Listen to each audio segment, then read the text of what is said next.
Mr. Singer, good morning. Good morning, sir. How are you? I'm good. You're just about to tell me about your weekend. You should Well, pour me a first coffee. off, I saw Project Hail Mary. Did you see that yet? Never heard of it. What is it? A movie? Yeah, you like science fiction movies? No.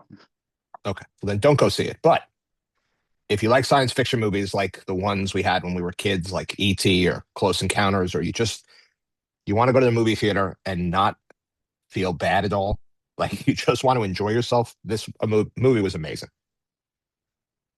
So And that's it's why and it's futuristic sci-fi stuff. it's not futuristic. I mean, it's not futuristic. It's probably stuff we're capable of probably right now as human beings, but it's just I don't want to give anything away, but it is not it is a great movie that you could watch with your kids and your kids would enjoy it and you would enjoy it. Maybe not you, but a normal people that like sci-fi. Probably not me. I'm Okay. I'm very particular with my movies. I watched Casino this weekend again. I'm into the Well, classics. that's a great movie. Yeah. Um and then we had our belt ceremony on Sunday. So in our gym, we give colored BJJ belts out about 3 times a year. And everyone that gets a new colored belt grapples everyone that comes to the belt ceremony. It's not a test. It's an Ironman, but it's sort of like a celebration. So we have loud music on and people all circled around and everyone that's getting their belt goes in the middle. We had about 102 or 105 people on the mat. So we gave about 12 belts. So everyone grappled, 80-ish people. Um, so it's a lot of fun. So that's what we did. I think that's sort of unique to uh, SBG, but the way we treat it and how important it is to our culture is sort of is maybe unique to SPG Athens. Yeah. Do you do a lot of actually jumping all over the place here already. Someone did you see the reel someone posted today? He was talking about like the maybe it wasn't a meta-analysis, but he's talking about what actual effective coaching was, and it always came down to the variables of culture and communication way more than the accolades and the experience and what you've done and blah blah blah. I need to send that to you. But anyway, Yeah. Well, I, I'll I tell read, you. Did you see there was a big clip this week? And it's a coaching thing. There was a big clip this week from the women's basketball tournament, and it was a coach and her player. And the coach was obviously very animating. The coach was tapping her on the chest and people that have never played sports, they see that and they start complaining. They start, why is she yelling at her player or this or that? And but people that have coached and could, see what she was saying and see the player's reaction were like, that is good coaching. And the player came out later and was like, I want to be coached. That's what I want. And I thought it was really cool to see. Now, I'm sure that coach and that player have a relationship. I'm sure that coach and that player know how each other needs to be communicated with. Um, but I just thought it was a good example of what you're talking about. Like each player probably wants to or needs to be communicated with differently, right? I mean, I'm sure we've both had fighters where if you yell at them, they just shut down. And we have other fighters that like they don't even hear you until you start yelling at them. I have this in my coaching course. I have this. I stole this concept from a guy called Shit and Ice Cream. And the concept is when you coach young men or when you coach young people, um, some of them grew up with too much ice cream and they need a little bit of shit in their lives. And some of them have grown up with just total shit shows and they need a little ice cream. And I've always liked that just as the idea of the coach has to figure out how to communicate with each athlete. And last night we had a accident on the mat um, because of some, I'll call it careless behavior on the part of two people running into two other people. And but I yelled, and I rarely yell, and I just fucking went off. But I didn't go off on the people that caused the accident. I went off on the room, right? Because I don't want to single out the people that caused the accident know exactly who I'm talking to, but I need the room to understand that lesson that the care of everyone else and your partner is more important than your one rep here. So how did that go down? communication. Yeah. I think our relationships with our athletes, the way we communicate with them, the culture that the environment, all those non-parsable things, they're so much more important than anything else. You show me a coach that can communicate and create relationships with their athletes, their methodology probably doesn't matter as much as anything else. Right. I think this is pretty apparent. And I had a couple of guys fight this weekend. Um, we've spoken about warm ups before. I've still no fucking idea what we're doing in the warm up. Is I get don't your think you body can have kind an of idea. get your body kind of ready, gas them up a little bit, get a little bit of play sparring in, tell them how fast and hard they look, and set them off. But everyone's different, and I'm enjoying reading the energy and see how people are. Even between fights, the same individual or fighter is completely different. Yeah, I have no idea. I don't think you can standardize a warm up. Um, what I try and do with my guys is before we do our hard sparring on Tuesday nights, before we do our MMA focused sparring on Tuesday nights, which is sort of the most representative, the most specific training we get. Um, I every Tuesday night I go through a different, let's call it a warm up. It's just some drilling, some developmental drilling, let's say. So, but I go through like, about 30 minutes of that, 5 minute rounds, 6 5 minute rounds. And I guide it sometimes and sometimes I don't. And part of that is just to help them, it's development time, obviously, it's flight time. But part of it is also to help guide them with trying to figure out what they like to do before they spar, what they feel they need to do to help them develop their own ideas on warmups. But you know as well as I do, sometimes you show up backstage and there's no mat. And so, now you're not going to warm up grappling and you're in the middle of a huge room. And so now you're not going to warm up the cage. So it's like you can't necessarily even have, or you feel shitty or you feel better or you feel, sometimes I got to tell guys, hey, I think you warmed up enough. And sometimes I'll walk over and be like, hey, you good? You sure? They're like, yeah, I'm good. So like Yeah, everything else, right?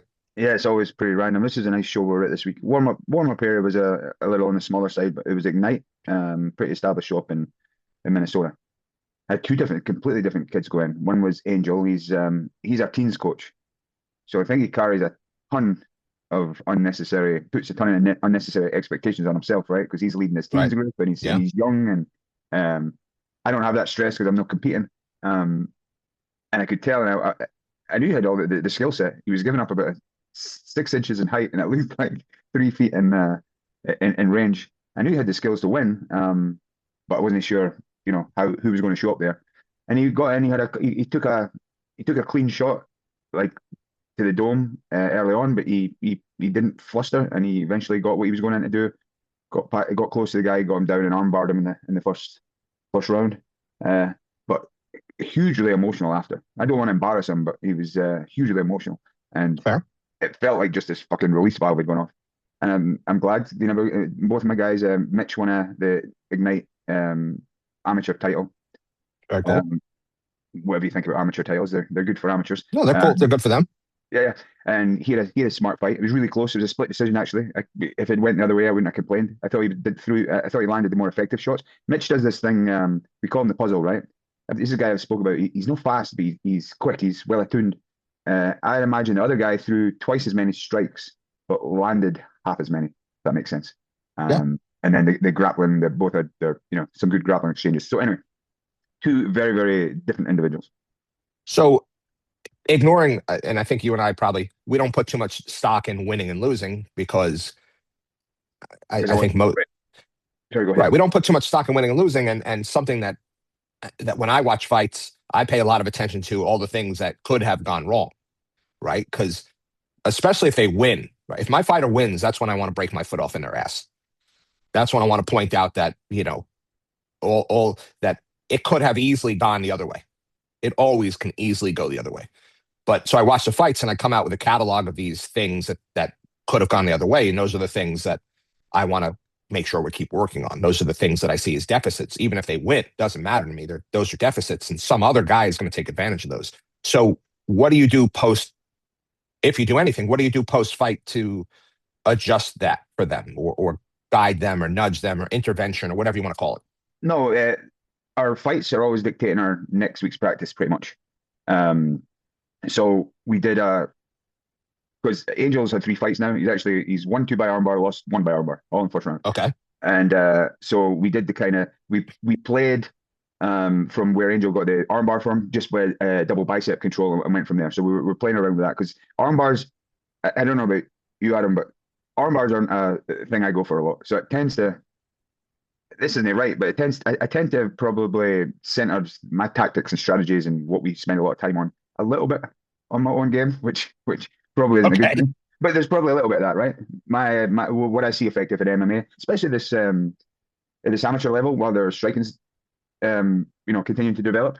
My what I think is effective at MMA is getting a hold of a motherfucker, putting them on the ground, beating them up a bit, and submitting them, right? Right. So I have to say we kind of pushed the team towards that. Spend a lot of time doing that. And then with Mitch, he went for a shot, guy sprawled, good sprawl, and he ended up in a kind of a front headlock position.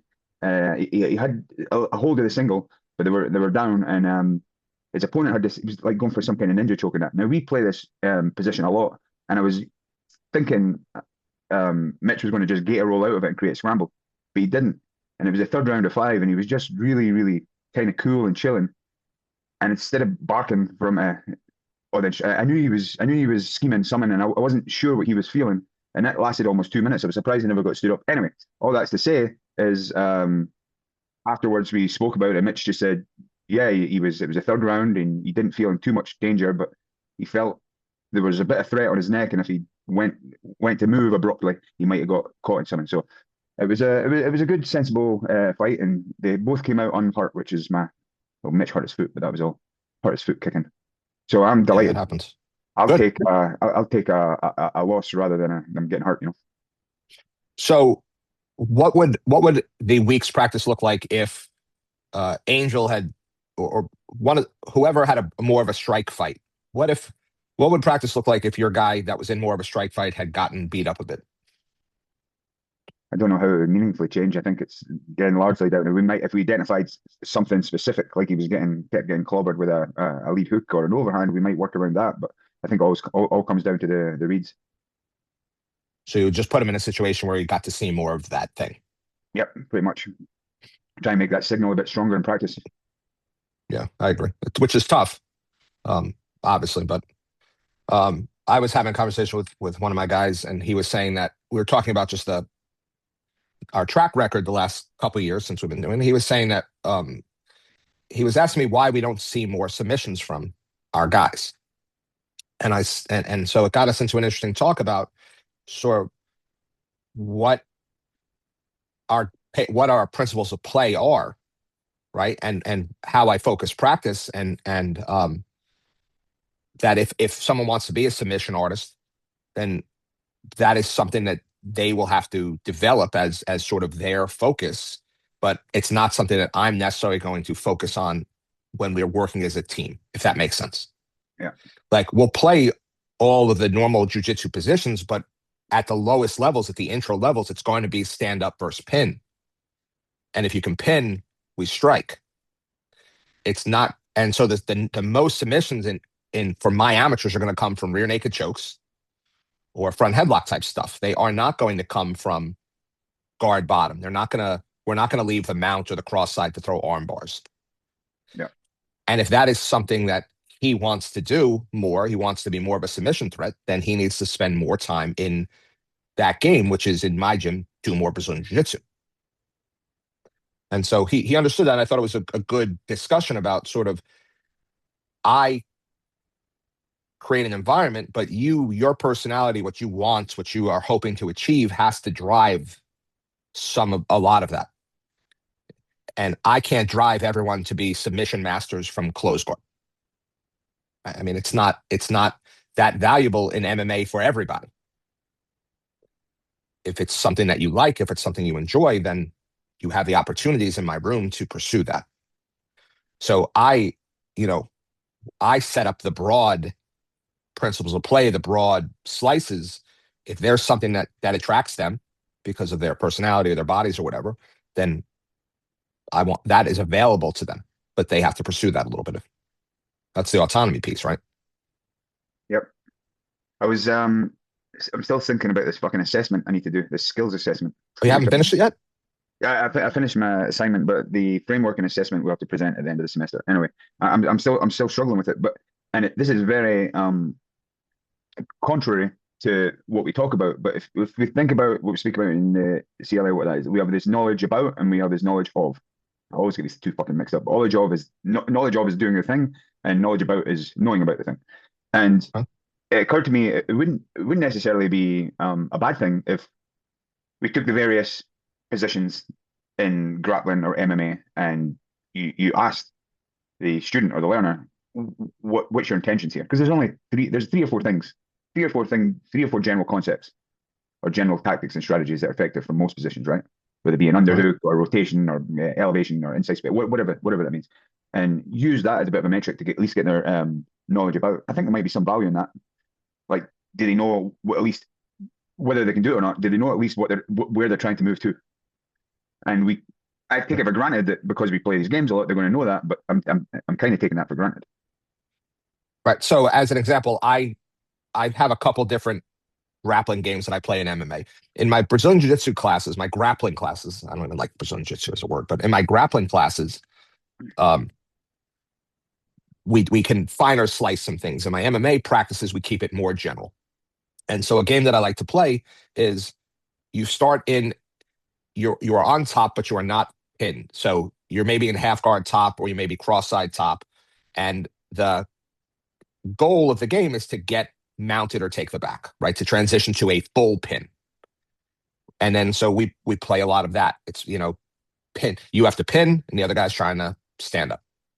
And so I don't make a lot of task ideas for that because those games are just part of my class and we just go, but they have some objectives, they have some intentionality. And that seems to be enough for the MMA class to guide them a little bit. But sometimes, yeah, I think I like your idea. You just, hey, what are you trying to do here? And I'll do that in my Brazilian Jiu-Jitsu classes all the time when I'm walking around and I see two people sort of floundering. That's maybe the only intervention that I ever actually make is I'm like, what are you trying to do here? Is there any positions in, because I'm going to tell you mine, but is there any Yep. positions in grappling where you think it's just fucking criminal to lose that position? Like going from a dominant to inferior position. I've got mine and it fucking Right. criminal. We spend a lot of time. Well, so in general, right, my mentality is you should take down and then stay on top and beat them to death. And anything outside of that, you fucked up. So it's probably criminal to give up a mount. It's probably criminal to give up a back position, right? And I hate, and you, see, the amateurs are the worst at this. Half guard top, and you see the person on bottom just loading up to explode over. And that's one of the few times like you'll hear me as a cornerman being like, big bridge. And so maybe that's the one that I find the most criminal or pisses me off the most is when you go from half guard top and you let the other guy just fucking bridge up over you. How about you? Mine's is if you're on someone's back trying to choke them and they're able to spin and end up on top of you and the guard are on That's top. Because that should not be happening. right. It should not be The, happening. And that's happened at the highest level. Anthony Pettis did that to Oliveira. I've seen right. AP do this a few times in his fights. Do you And that's why remember you remember David Loazo? I remember Auburn. He was a Canadian fighter. His nickname was the Crow. And his strategy on the ground, and I think this is a strategy a lot of the Japanese fighters used, was to let you get on their back so they could spin into your guard and they could elbow you to death. Like that was David Loazo's game. So I think that there are some people out there who specialize in spinning in someone's guard. But Which I is agree with you. That should not happen. right. Um, It's my biggest peeve. but it is when we play any kind of games with back control, I will sometimes highlight that as a way to turn and face. Because most of the time they're getting off on the side, they're getting scraping you off, and then there's a scramble. But sometimes I will highlight, hey, if you find a way to just spin, if they lose your upper body control and you can spin, because sometimes they don't think about that, and then you start to see some of that happen. And I want it to happen so it doesn't ever happen, if that makes sense. Yeah.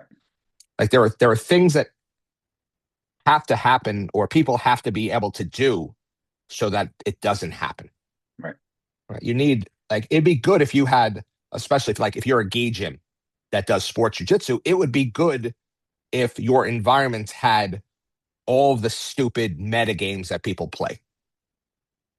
So that, you had someone who was the spider guard master, and you had someone who was a Baron Bolo master, and you had someone that was whatever. Those are the only two I can think of. Lasso, or whatever the fuck people play at a gi. I don't like any of that shit. But it'd be good if your environment had that.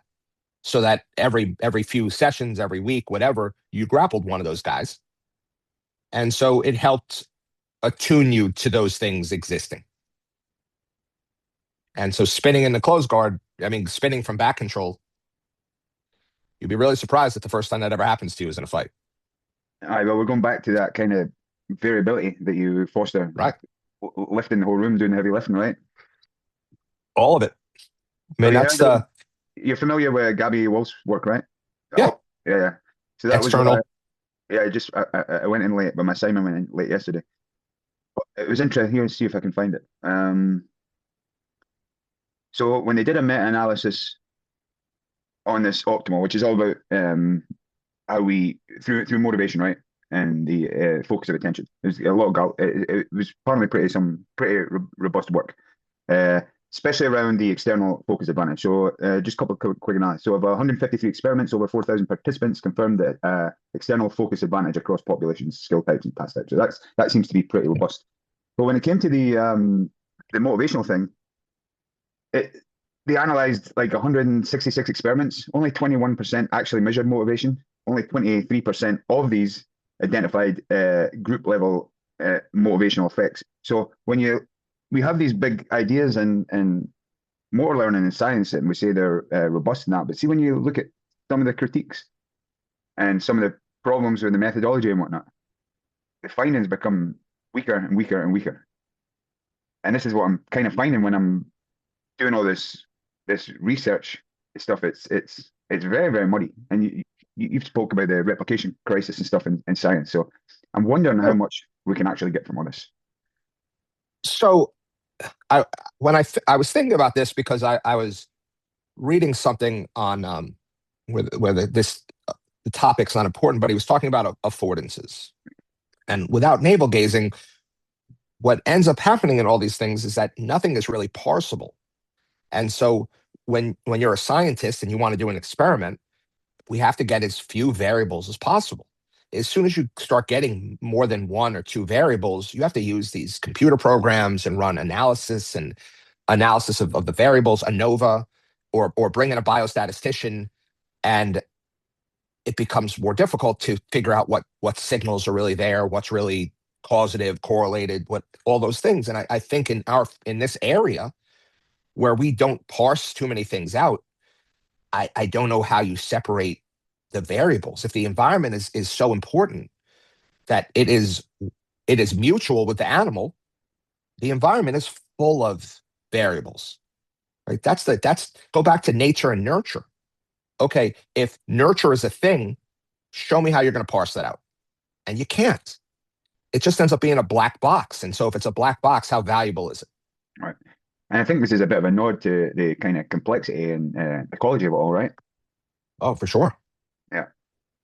Yeah. So maybe that's what, and that's probably on both sides of the table, right? The Sure. traditional information processing approach and whatever the other approach is. Maybe that's why there's such a dearth of real good evidence.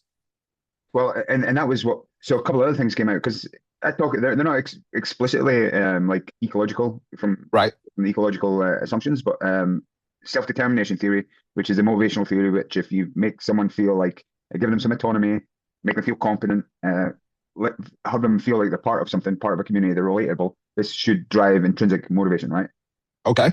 But they're saying that's not always necessarily the case. If you think of some really like giving autonomy could be anxiety inducing. It could be a sign of disrespect in some like real traditional like Eastern martial arts and whatnot. So again, it's all very, very kind of nuanced, and there's ifs and buts everywhere around. And similarly with the challenge point framework, which we talk about, getting that sweet spot, that Goldilocks, not too hard, not too easy. That also depends too. That depends on the tolerance and the resilience of the learner, where they feel. So it's kind of wishy-washy, right? A Yeah. challenge Well, point, right? What's right. their mood on? What's their mood on the day? What's their tolerance for failure that day? And what It's level are they? right. So what really can we take meaningfully other than some generalizations? Well, I joke that, human beings don't love autonomy. I mean, there's a reason we see certain types of political systems be very popular in the world, because we just assume, because we grew up in this environment, that people want freedom to Yeah. make all the choices they want. But when you're in the jujitsu room and you're like, hey, here's freedom, there's some portion of the room who's like, I don't like this. Right. Please tell me what to do. Right. I need to be And better, so, and I need to be better at serving these people a bit more, giving them a bit more what they need. right. But if you have a room like on Monday night, I think I had 50 people on the mat. How do you service? And so I'm walking around and I'm like, okay, some of these people are just stubborn. So how do I help them? Some of them don't want autonomy.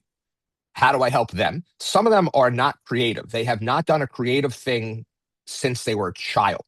So asking them to be creative is like asking them to relax or something that's out there that doesn't mean anything to them.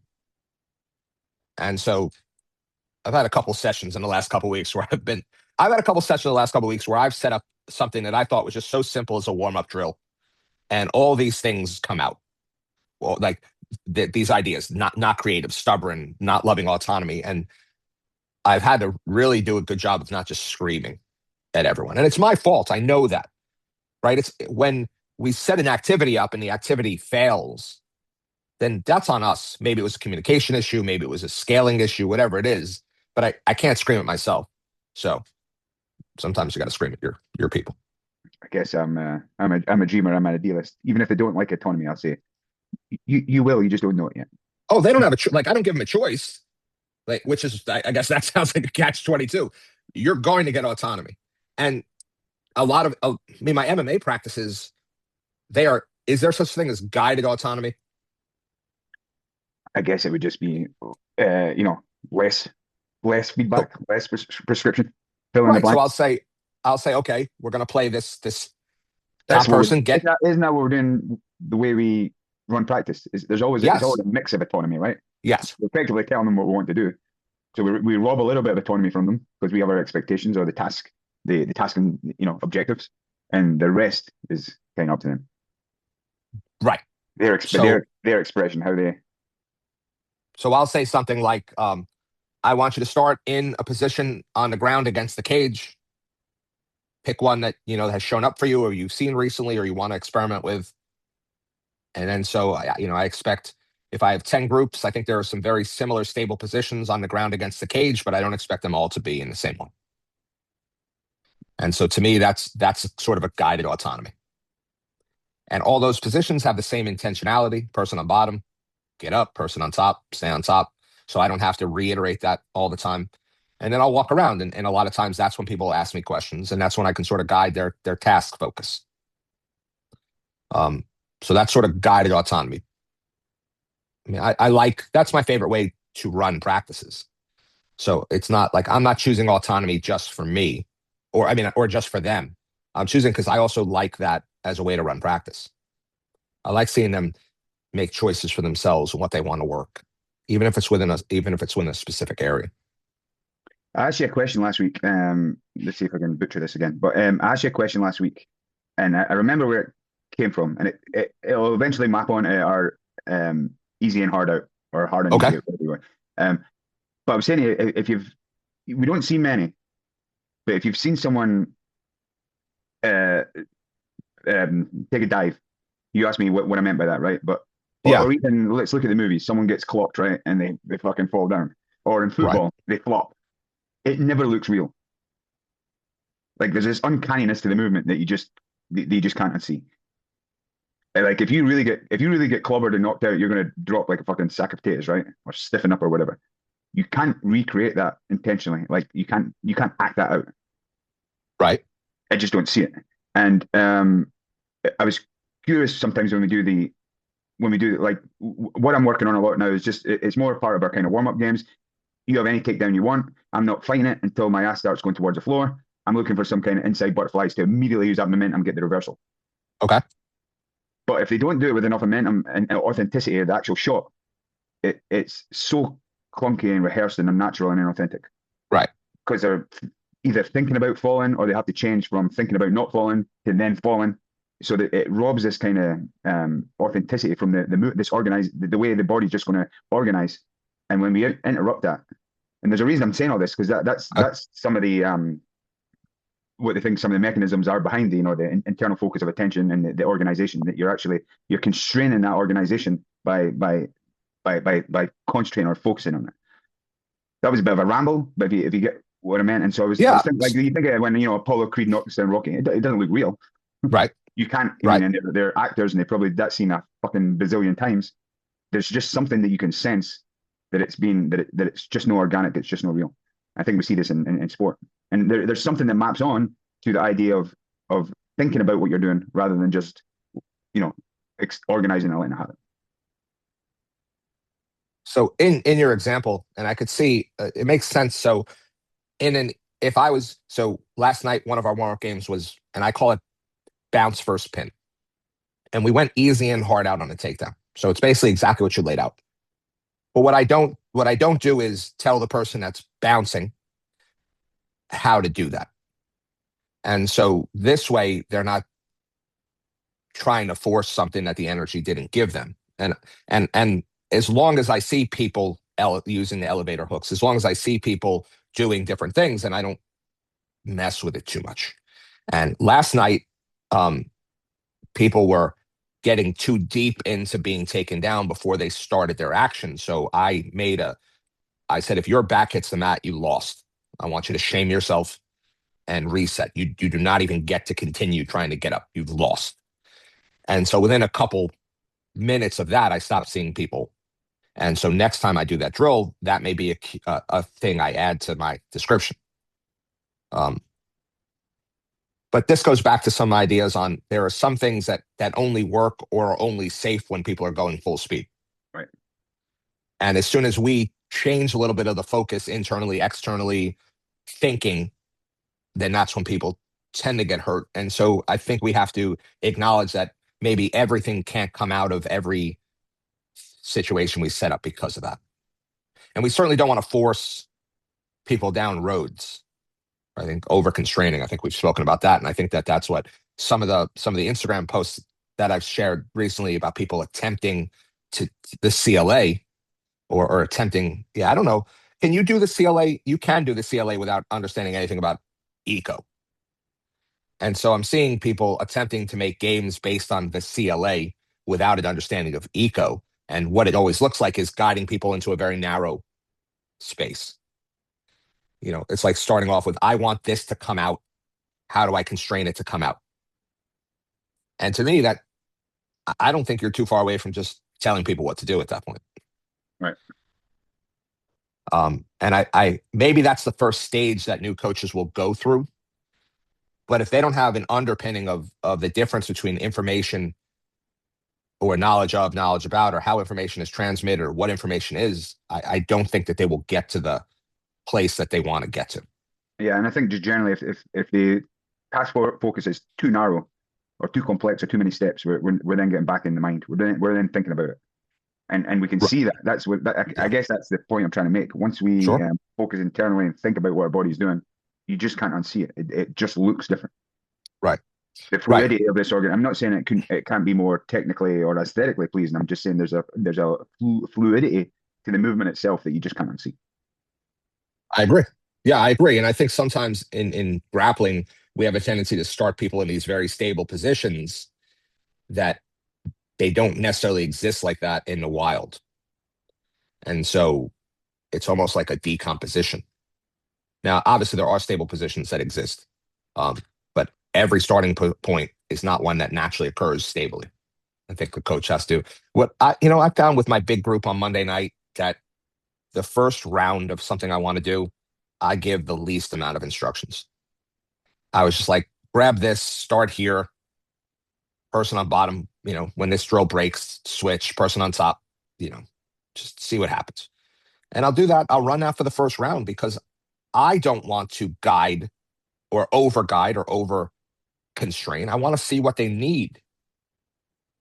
And sometimes they don't need anything. And sometimes I walk around like, okay, now the second round, I will just reconfigure the first game to them. I've been having a lot of success with that, but that's a little bit autonomy also, right? Because the question I hate is, hey, when do we switch, or when do we? And I'm like, you've been doing this with me for a long time, and you're an adult. Like, when you're no longer in the drill, switch.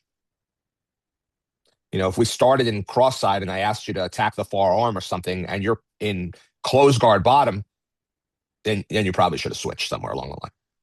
You mean flip flop, switch, reset? Yeah, switch, Yeah. reset, start over, block positions, who's won, who lost, whatever those words are. Yeah.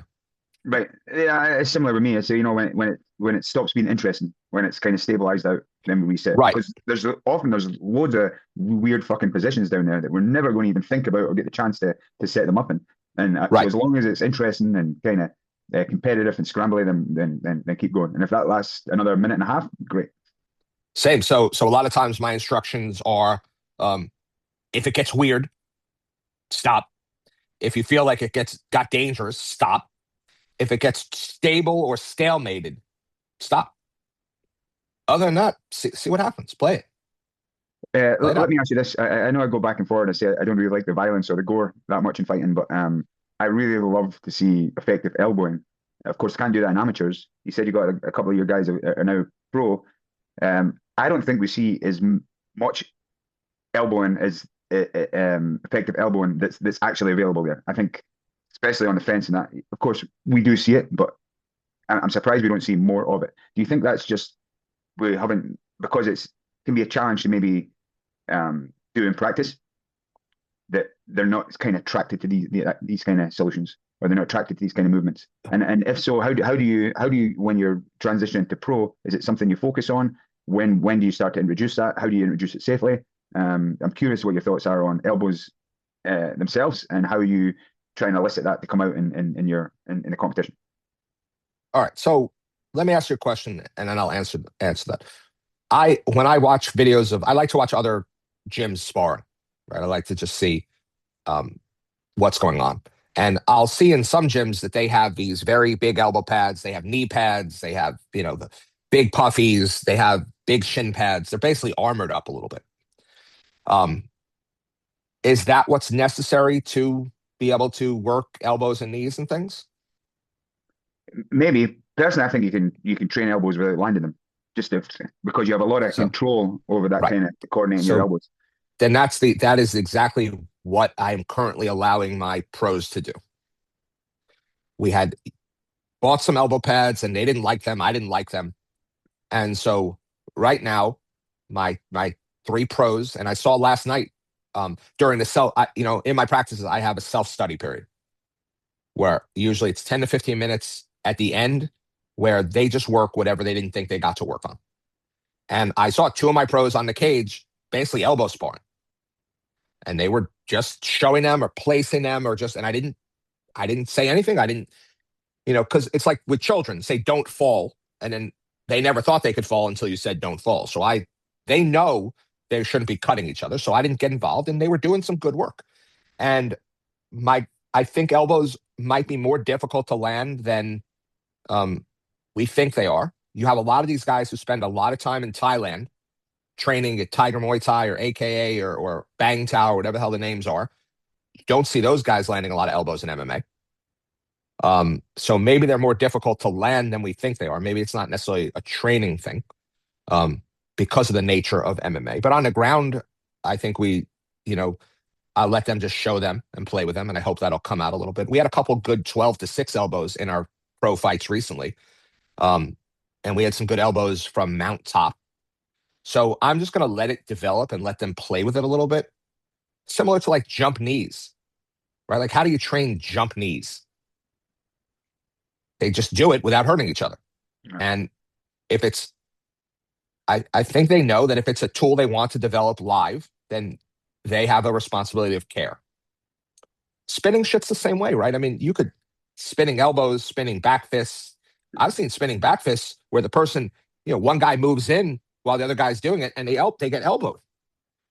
That shouldn't happen with the right amount of control, but shit happens. But so I agree with you. I let them add them and play with them and control them and take care of each other, and we'll see what happens. If it doesn't evolve the way we want it to, then we'll have to make changes. And it's funny, you'll appreciate this. I took I took Rory and another guy to Canada to fight years ago, and my guy Dave fought Solomon Wilcox, right? That's his name. Never heard of him. He's the guy that Rory knocked out on TUF3, and he trained with Rufus. Oh, Solomon Hutchison. Oh yeah. Yeah, Sorry, yeah. yes. I saw. Okay. Yeah. And it was a good fight, but Solomon took Dave down a couple times because Solomon was a good wrestler, and he attacked Dave with a lot of elbows. And so afterwards, I said to Duke, because this is, it was a smart thing to do. I said, "How do you train elbows?" And he said they use the pads, right? They'll have the guy on bottom with pads and moving around, and the person on top will elbow. Even back then, this has to be 10 years ago. It didn't sit well with me. And the real answer is that Solomon had so much control over Dave that just the intentionality of landing elbows from top was probably enough. Not that he elbowed hand pads on the ground. And so one of my guys who's fighting in April is going to be fighting a pretty good wrestler. Not a world class, but there's a good chance my guy will end up on his back at some point. And I want him to be working 12 to 6 elbows from bottom of guard. But you can easily do those without landing the point. When we did a lot of clinch sparring with my old Thai boxing coach, we landed a lot with the inside of our thigh when we were doing circular knees, landed a lot with the inside of our thigh, so we weren't putting each other down with liver knees and stuff. So I think there's all kinds of ways to throw shots without. We do it with punches, right? We don't sit into our punches and lay each other out. So I don't know why the other tools would necessarily be different. No, I don't think they are different. I just perhaps there may be an area of neglect when these opportunities are there. We're just not picking up on them. We're Sure. not quite selling. Well, but think about the UFC. So how many elbows do we see land in a normal UFC event, right? We see some of these guys are getting good at using elbows defensively during striking, right? If someone's closing the distance, we're seeing guys using elbows to fill that space. That's pretty cool. I think I'd love to see that develop more.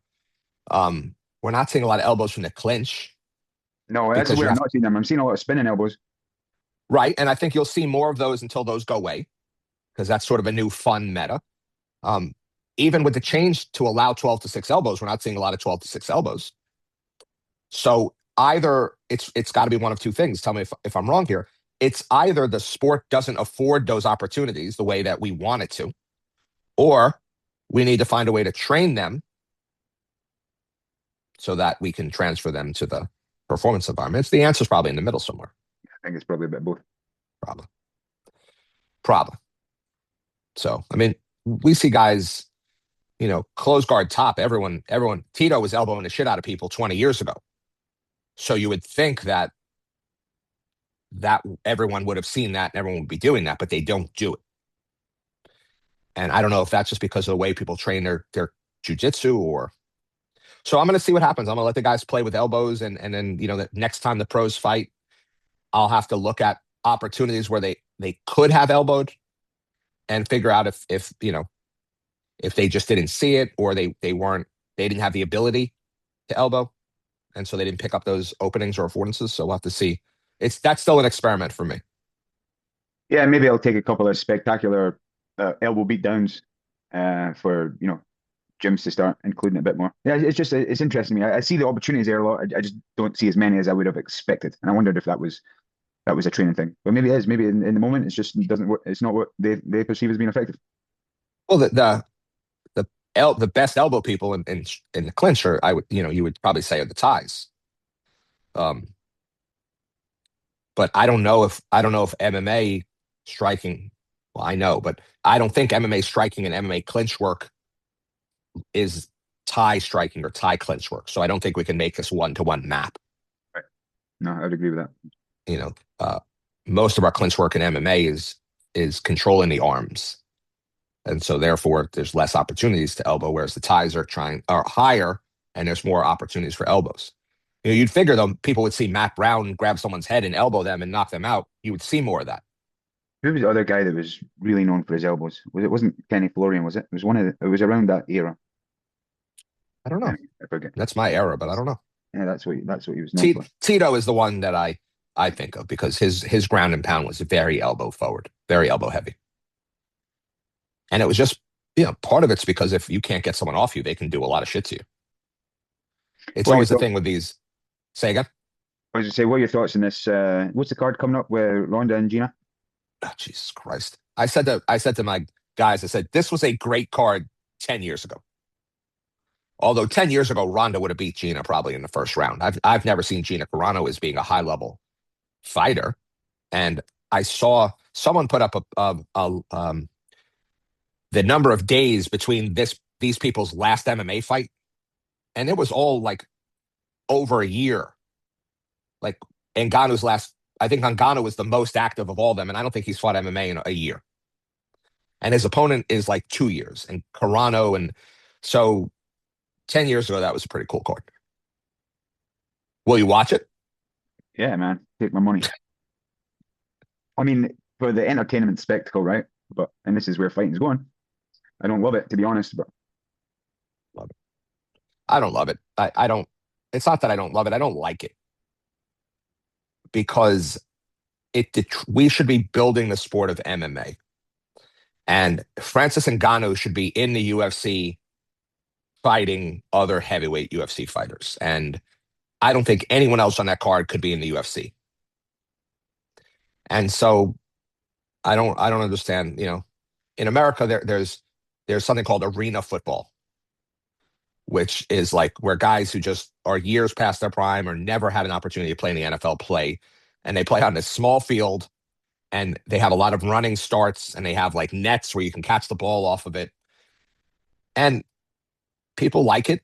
And so people will probably watch this, but that's I'd the rather kind that of effort was that's going the kind somewhere of else. tragedy of MMA, right? Is it I'm familiar with a lot of these fighters on their way up when they're peaking, when they're hungry, when they're putting on their best performances, they're not getting paid well. By the time they get to the big checks, it's probably time to be hanging it up.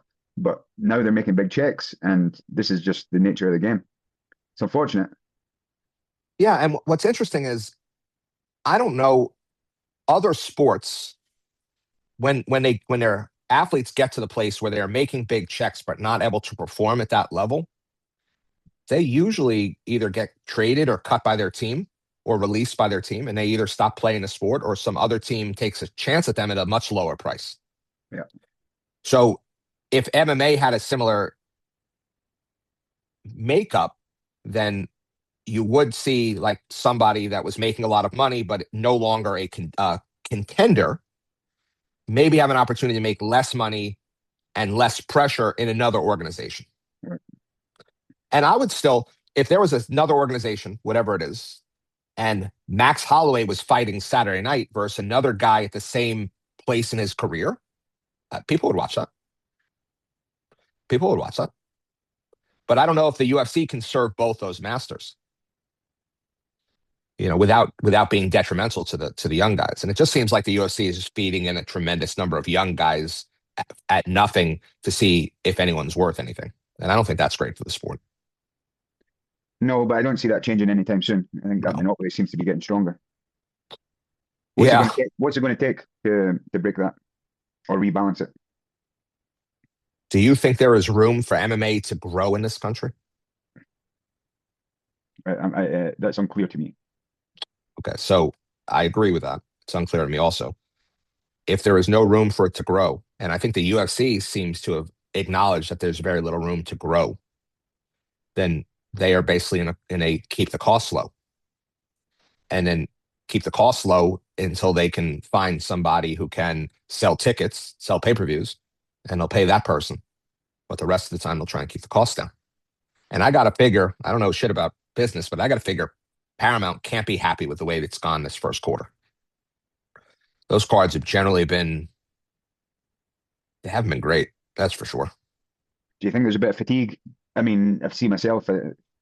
I don't watch them as much now. It seems they're on every weekend. It just seems to be a little bit of, even for me, who's a big fan, it's a little, you know, UFC fatigue every other week. So I still watch, but I don't necessarily watch them all live.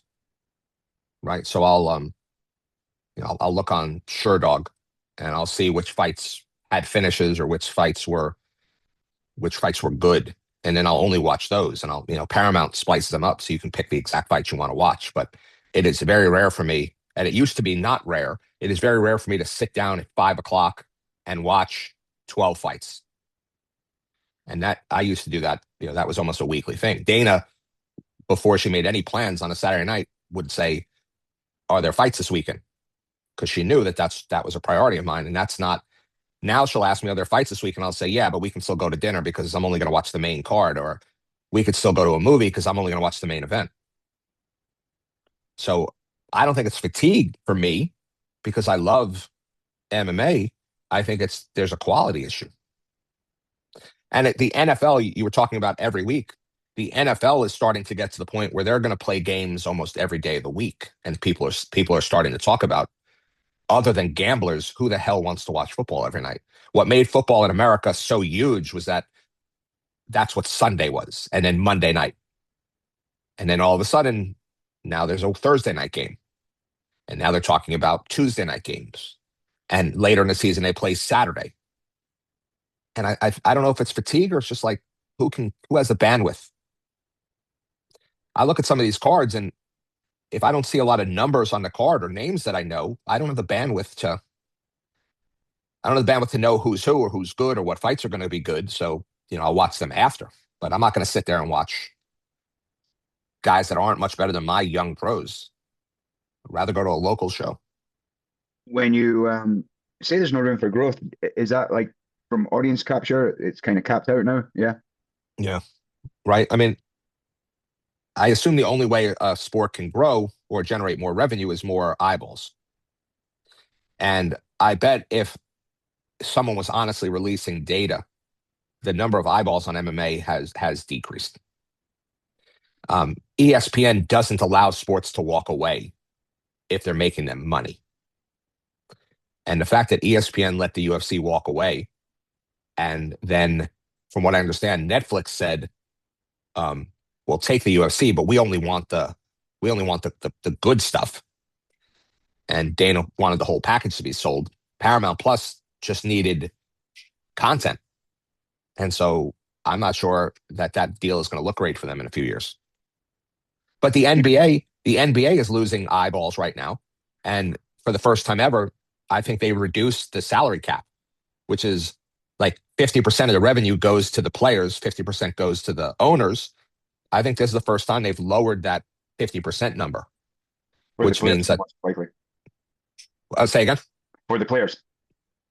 Well, well, obviously the owners aren't going to lose any money, but that means that there are less eyeballs watching basketball.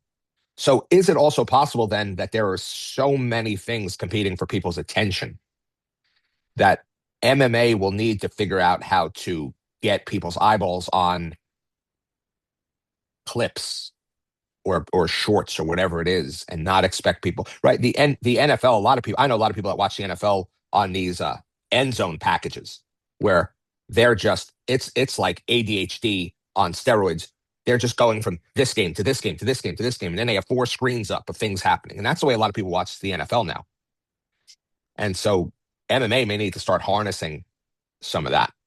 Yeah, you mentioned that on Paramount, right? They could splice it together, Yeah. and they show just the reduced time. The Well, rounds so are reduced, right? you can go on. I can't remember what the main event was from Saturday night. I watched it, but I'm drawing a blank here. But you can go on Paramount right now and just watch the main event fight. So you don't need, and that's a problem too, right? The main event, the main card started at 9 o'clock. So at 9 o'clock, I turned it on, I hit pause, and I went and did a bunch of stuff, and I came back at 9:15, and I fast forwarded to 9:15. They hadn't started the first fight. There's just too much bullshit between fights. I've always hated that about boxing too. Right.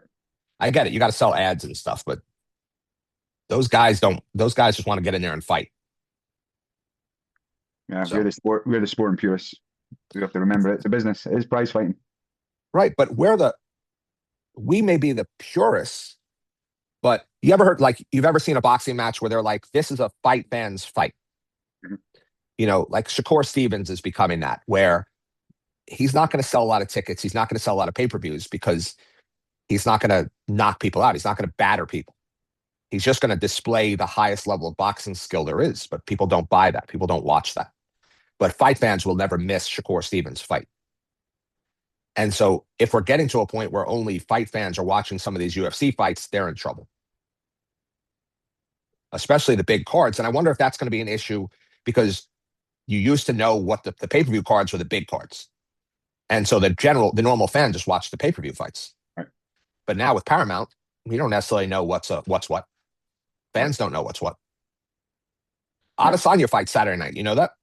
I didn't know that, and you make a good point. Although you kind of grudge paying $80 or $70 or whatever. It added a perceived sense of value to it, right?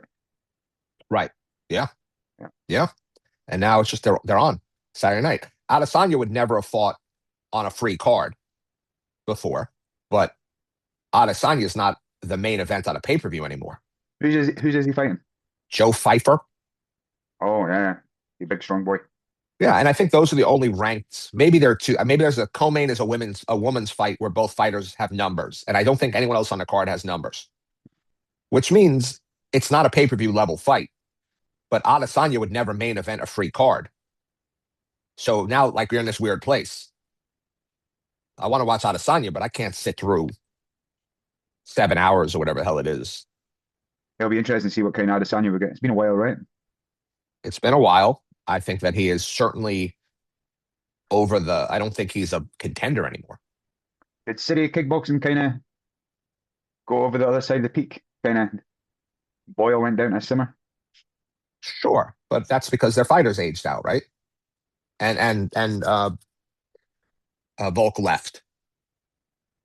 Yeah, I think we've seen people. Nerds has had a little bit of a comeback, but they've had a bunch of guys leave. I think it's.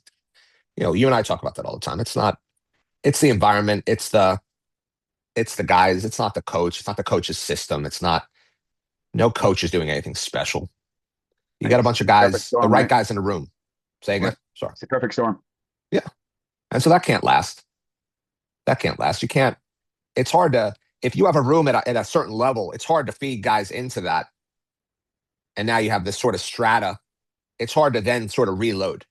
Yeah. I mean, you see that's every sport is like that, right? It's hard to have a continued run of greatness because you can't fill in from the bottom that then take over. You almost always have a run of some kind of greatness or some high level, and then you suck for a little while. And then people get fired and people leave, and then you rebuild. So, And it was all mostly luck to begin with. Right. I mean, Israel Adesanya had a long career in kickboxing, and he could have ended up in any gym anywhere. And if those coaches stayed out of his way and just helped him learn how to cage and grapple, he'd be the same person he is right now. Yeah. It's not because Braverman told him to throw 17 fakes before every punch that he's great. I make fun. I think Braverman's a good coach. So. All right. I will try and get Dr. Gus on for next week. Never got back to me. Otherwise, do we have we probably should make a list, or people can help us make a list of who, we should have Greg on, we should have Cal on, we should have some other nerds on, Forrest should come on. We need a list of who we need on, and we could sort of schedule him out a little further. I want a Barry Robinson type on. Well, they're never having a conversation, are they? Greg and Barry, no, I think they jored back and forward a little bit, and then. Do you think anything good could have come out of that conversation? Nope. Yeah, me neither. Me neither. Because what I think would happen is Barry would just end up agreeing with everything Greg said on the debate, but almost passive aggressively, like saying Greg's not saying anything new. This is always done that. And I don't think they would have a legitimate debate. It was like when Roddy had his discussion with Cal or whoever. There was no value came out of that. Yeah, two different languages. Two different languages. And I've realized, for me, a lot of it's just the easiest way to discuss it is asking the other person where they think the information comes from. I think that's a good jumping off point. Not ecological, not perception, not that. Just because if you think the information comes from the coach and I think the information comes from the environment, then now we're talking about two separate things. Right. All right. All right. Good talk. See you next week, my man. I'm away. Upload the Steve Smith one. And good luck with your presentation and your final stuff. Oh yeah, that's not for a couple of months yet. So So, I'll start so what were working you on that. behind on? Just my critique of frameworks. I did the CLA No. versus and interesting. The main critique of the CLA is just the validity, the ecological validity of any of these studies. I mean, again, it's almost like the questions we're asking are absurd. Yeah, I'm getting a lot of that as I go down certain rabbit holes to find like, you know, I'm trying to drill down to see what this is all built on. And like you say, it's probably turtles all the way down because as I go down, then I find questions that have no answers and probably never will have answers. And so I'm like, how do we build things on very shaky foundations? But I think the good thing is whatever the alternative approaches are, all of them, none of them have good. They run into the same problems also. Complex. It's complex. Have a good day, my man. See you later, bro. Adios.